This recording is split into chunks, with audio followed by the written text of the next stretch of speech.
Hello everyone and welcome back to the Halo Collective. My name is Ricky and thanks again for joining us. We are doing something a little bit different today rather than covering new Halo lore that comes out weekly with Canon fodder and various other Halo waypoint updates. We will be going over the previous lore found further back in the Halo franchise. I won't be going over the Writ of Union, the War of Beginnings, or even the creation of the Spartan program such as the Project Orion. Those subjects have been covered so much and by so many different people that I don't want to make the same thing as others, so I thought about a new idea where I would just basically cover the canon behind Halo, while still remaining interesting enough to watch, which then the idea I came up with was to simply finding the most minuscule detail and covering it within a video of some kind, which is exactly what I'm doing today. The title of the video should already have given you an idea of what we are covering today, and you could probably remember what we will be covering by simply seeing Sand Trap on screen. We will be going over the Jiralhanae landmines that are scattered around the map for players foolish enough to venture outside the boundaries. Something to note right off the bat, however, is that there is no official name or designation for these landmines, simply the nickname Brute Landmines, which I prefer to call them Jiralhanae landmines rather than the former. Now that that is out of the way, let's go over some of the information I was able to scrounge up surrounding them.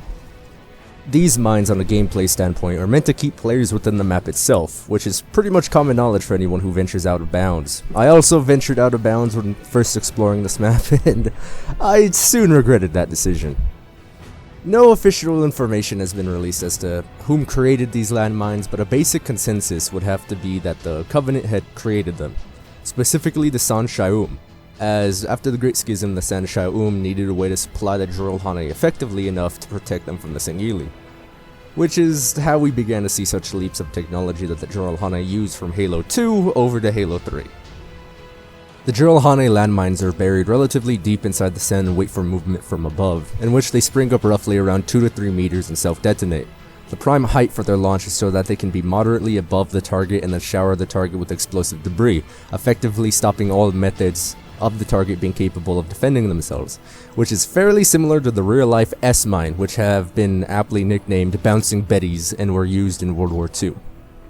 Something that is also interesting on the gameplay side of things is that these mines will kill the player no matter what they do as long as they are at ground level. The player can have overshields, multi-layered overshields, or any number of different equipment such as bubble shields or cover.